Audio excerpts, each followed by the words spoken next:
Hi friends, halwa పూరీలు చేసాం మేము. బాగా వచ్చింది టేస్ట్. ఎలా చేయాలంటే గోధుమ పిండిని మైదా పిండి కొంచెం వేసుకొని గోధుమ పిండిలో కలుపుకోవాలన్నమాట. వాటర్ వేసి కొంచెం ఆయిల్ కూడా ఎక్కువ వేయాలన్నమాట. మామూలు చపాతీ చేస్తాం కదా, అందులో వేసే ఆయిల్ కాకుండా ఇంకొంచెం ఎక్కువ ఆయిల్ వేసుకోవాలి. వేసుకొని కొంచెం బాగా కలుపుకొని ఒక హాఫ్ అన్ అవర్ వదిలేయాలన్నమాట. ఆ తర్వాత చపాతీలా చేసుకోవాలి.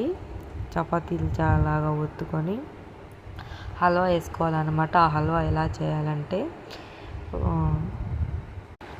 పచ్చెనగపప్పు ఉంటుంది కదా, అది కుక్ చేసుకోవాలి. ఫస్ట్ కొంచెం వాటర్ వేసుకొని కుక్ చేసుకున్న తర్వాత అందులోనే చక్కెర వేసుకొని కుక్ చేసుకోవాలి.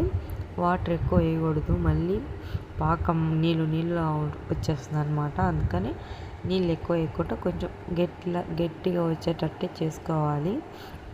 దాన్ని తీసుకొని చపాతీలా చేసుకుంటాం కదా, చపాతీలాగా చేసుకున్న తర్వాత అందులోనే ఆ హల్వా వేసుకోవాలన్నమాట. చూడండి, చూపిస్తున్నాను కదా, ఇలానే ఈ విధంగా చేసుకోవాలి. ఆ తర్వాత ఒత్తుకోవాలన్నమాట. హల్వా వేసేసుకొని ఆ తర్వాత ఆయిల్లో డీప్ ఫ్రై చేసేసుకుంటే అయిపోతుంది.